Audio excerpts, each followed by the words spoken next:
पुण्यामध्ये बाळासाहेब ठाकरे यांच्या जयंतीनिमित्त व्यंगचित्रांचं प्रदर्शन भरवण्यात आलं। या प्रदर्शनामध्ये बीडचे सरपंच संतोष देशमुखांच्या मारेकऱ्यांना फाशी व्हायलाच हवी अशी पाटी लटकवण्यात आली।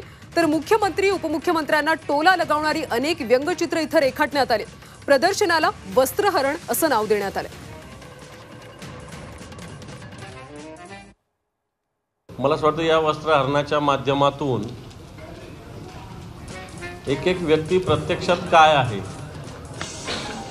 तिची कृती काय आहे आणि प्रत्यक्षात काय आहे याचं एक वस्त्रहरण या ठिकाणी एक एक व्यक्तींचं केलेलं आहे। आता कोणाचं नाव घ्यावं न घ्यावं अशातला भाग आहे, पण इथं पार राज्याचे मुख्यमंत्री, दोन्ही उपमुख्यमंत्री,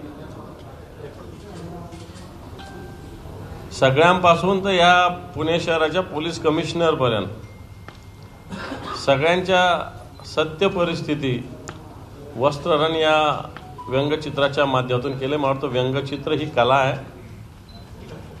कला म्हणून घेत असताना एक व्यंगचित्र हजारो नव्हे लाखो लोकांच्या भावना व्यक्त करत असतात। तशाच भावना या वस्त्रहरणाच्या माध्यमातून अमित पापड यांनी व्यक्त केलेल्या दिसतात। याला व्यंगचित्र म्हणून घ्यावं, कोणत्या व्यक्तीचं प्रेम किंवा द्वेष असं घेण्याची आवश्यकता नाही असं मला वाटतं।